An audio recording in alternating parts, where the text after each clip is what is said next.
Hey, it's Aaron, and today I am with a big-ass truck.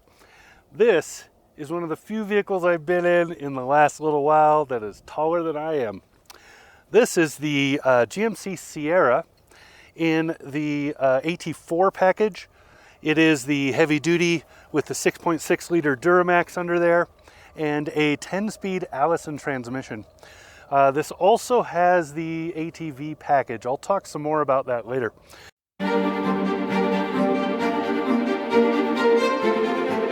Anyway, so yeah, we're talking, this is a huge heavy-duty truck with a lot of capability and then a whole bunch of off-road stuff thrown on it. If that sounds familiar, that's because a whole lot of truck makers are starting to do this now. The Ram Power Wagon has been around for a long time, and that's sort of the baseline that you run off of for a vehicle like this. But when you get into this one, you're finding not only is it seriously off-road capable, but it keeps all of that truck capability, that heavy-duty capability. So pretty nuts. Big old Goodyear tires on here. These are Wranglers, I believe. There are 30-something. I think they're 35s. Yep, on 18-inch wheels. These are a wonderful start to the whole thing. So AEV is known for, I don't remember what AEV stands for. I'll put it on the screen. I'll have to look it up because I don't remember what it stands for. But they've partnered with General Motors several times. You might remember that hill right behind me, that big steep hardcore hill. I took the Chevy Colorado ZR2 with this AEV package on it down that hill right back there. This truck will go down that hill, I believe, but I can't try it because it's wintertime, and even though it looks dry out here, there's actually a whole bunch of snow on everything facing that direction because the sun stays on that side of the sky the whole winter. You have to remember I'm in Wyoming, 6,400 feet in altitude. Right here, probably closer to 7.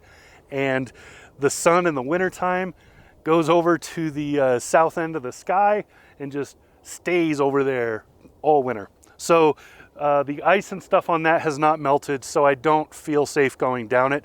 I don't want to slide down it and then keep going past where I want to be, which is a very real possibility on that hill. But I believe this is fully capable of that given its ground clearance, how strong it is, and these beefy tires. So the Power Wagon does it, and a lot of the stuff with Rubicon on it will do it. And like I said, that little Colorado with the ZR2 package did it. I did have to go kind of sideways because it had a fat tailpipe for that little diesel engine, and I didn't want to pancake it, so I had to kind of keep it at an angle to keep that from happening. With this, I would probably not have to do that. Even though it does have that same fat tailpipe, it has way more clearance than that little shorter truck did. So anyway, let's talk about this thing. I know I've done a lot of rambling already, but let's talk about this thing. I'll take you around the side and we'll look at kind of the overall design, and I'll talk about more about what this off-road package includes.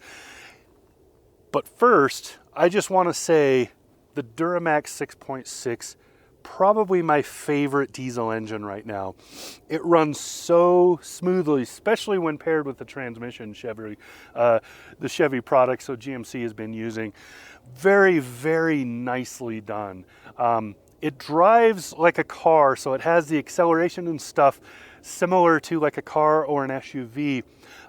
So it doesn't wait. It's not sluggish like diesel engines used to be, but it still has all that power delivery. Just wonderfully, wonderfully done. And then out here off-road, having that 10-speed plus the transfercation stuff with the way everything is working out here, it is a wonderful amount of power delivery. The RPMs just kind of stay in that nice sweet spot right around 14 to 1700, just kind of stay in that nice sweet spot that diesels love. And because of all those gears, there's so much gearing that it's just just blows away what diesels were even just 5 years ago. So wonderful job there. let's go talk about some more of the other stuff going on with this truck. The sun's right in my face. It's real annoying. Okay, from the side, you can see a lot of the stuff that's added on with this package. So there is a lift. I don't remember exactly what it is, but I believe it's right somewhere in the 3-inch range. I would have to look that up, so I'll put it on the screen. I don't remember the numbers offhand. But then you can see that there's the AT4X right there. I think I said AT4 before. I meant AT4X. Anyway. And then you can see the general design that General Motors has gone with. We've seen this on other trucks that I've talked about this year. So it's this is a little beefier. It has the intake on the front of the hood and the big Duramax logos up here. But otherwise, pretty much the same as what we've seen in other GMC models. So they used to be square on square on square. That's still what's happening, but it's muted. So the front fender square is very slight because the fender doesn't need to be accented too much. It's already really tall, so it already looks strong and beefy. So they didn't do too much to flare it out. Used to do that, and it didn't look good to me. Back in the back, you can see the square a little more plainly. It's a little more obvious. There's only one plus this. So you see the square and then another square, but again, it is not flaring out too much. So it's staying more or less in a line. This flares, but this pretty much stays on a flat plane with the doors. So it's not jumping out at you like it used to. Looks a whole lot better. Very tall because, again, huge lift, giant tires, all that's going to happen. But integrated side steps, integrated bumper steps, I think they're there. No? Huh, I didn't even notice it. They were deleted. It's because of the AEV. You can see the little AEV logo on here. This is a different bumper than the standard, but this does have the multi-pearl tailgate, so you can, I'll show you a photo. You can fold that down to do shit. Anyway, for the most part, it's flat slabs of metal making really, really strong looks. This truck is all about being strong. So I am 6'3", standing next to this. You can see it's it's about 7 feet. So it's a very, very tall truck. Most of that is all of this ground clearance. This does have the side steps that come down. That's part of this particular package. Those are engineered so that if you hit something with them while they're down, which I don't know why that would happen, but if it does happen, they are engineered to shear off at the joints so that you don't break the actuator that actually raises and lowers them. Makes it much cheaper to fix. Most of the time, you'll just have to replace those hinges. You won't have to replace the whole step or all of the mechanism that makes it go up and down. That's a design element that is true of, as far as I know, all the trucks that use these, because I think they come from the same 1 or 2 suppliers, and they're both designed. They're designed to do that. The AEV package is adding these. It's boron steel, so it's stronger steel, and that's why the bumpers are slightly different. Wheels are slightly different, and then all the skid plates underneath are also that same stuff. So it's made to take more impact. It's scratch resistant is what they call it, but it's made to absorb impacts much better than a standard steel plate would. Anybody who's into off-road already knows about the Bison logo, the AEV logo. You've seen it on a myriad of off-road vehicles. General Motors just happens to have partnered with them to put it on a bunch of their off-road packages.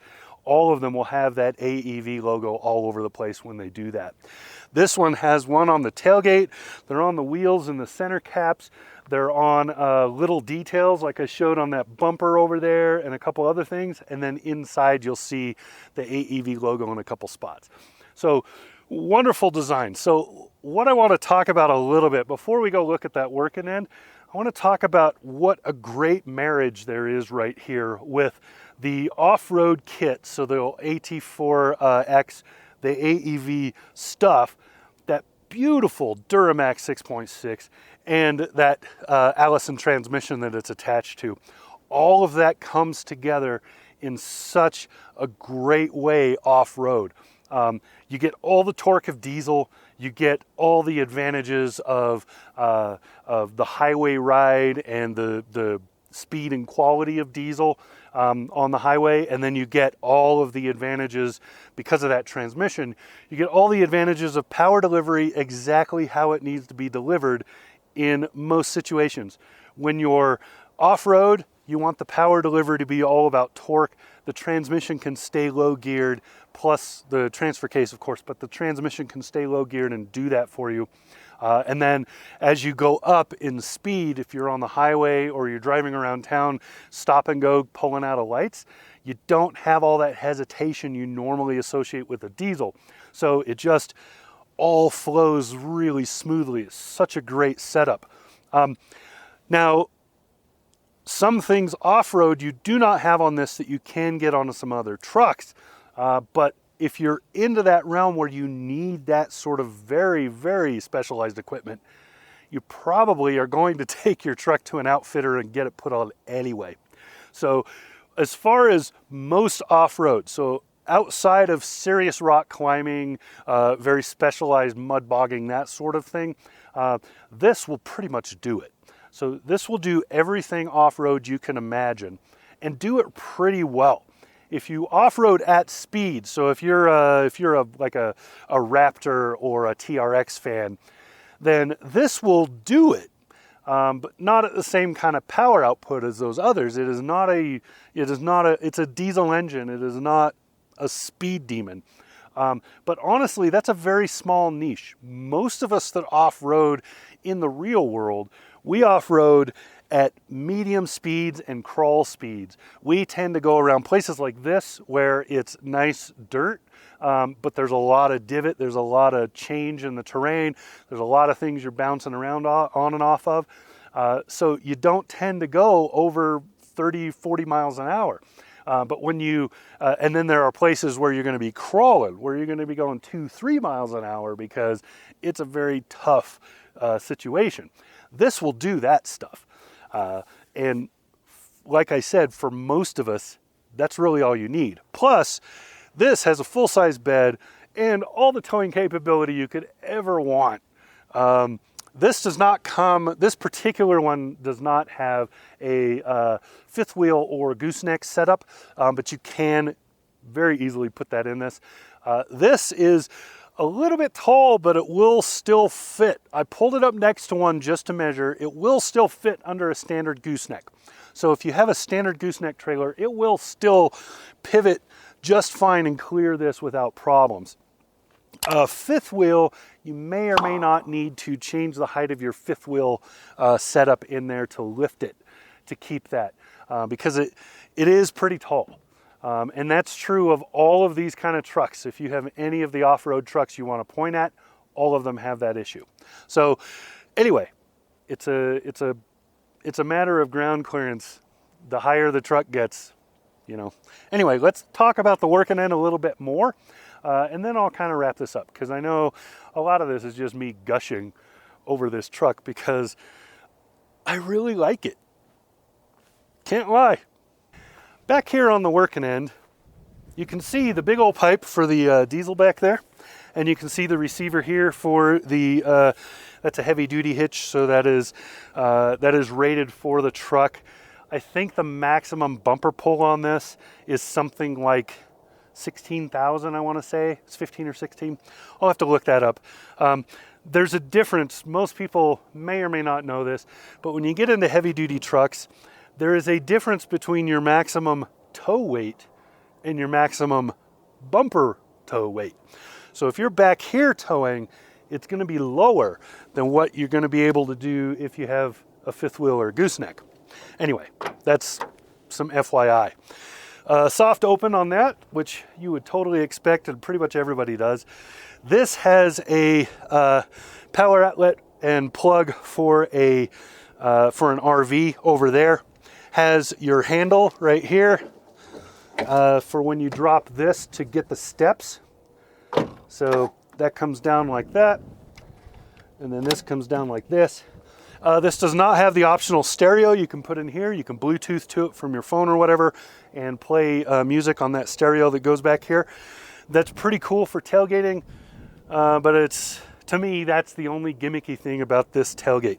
So the multi-pearl tailgate is highly useful. I'll show you a couple of those uses if you haven't seen them before. But anyway, yeah, so you do that, you put this up, there's your grab handle for climbing in, and then you release it like that and put it away. And it does not get in the way of the load.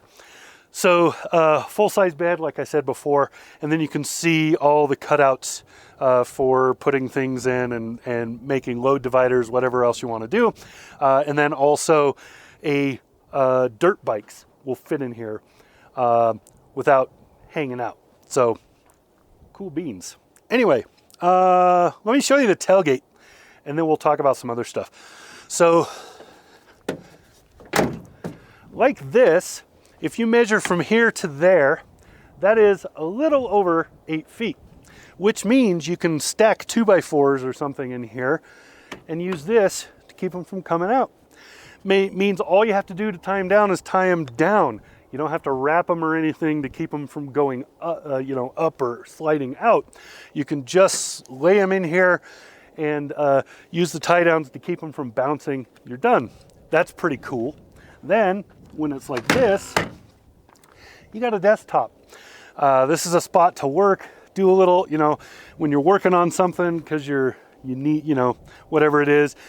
This gives you a nice little desktop. It's also a place for things to pass through when you put them through and like that, and then you don't have any lateral because of these, right? Same idea. And then, of course, fully closed, there you go. And then like you saw it before when it's down, let me show you that again. When you put it down and then you hit that top button to pop this part down, it's now easier to step in and get things out of the bed. That is a big bonus. You wouldn't think of it until you need it. And then when you need it, it's awesome. So there you go. That's the working end of the AT4X from Sierra here, or GMC Sierra here. Regular trailer plugs are here. This is the access to lower your spare tire, which is under there.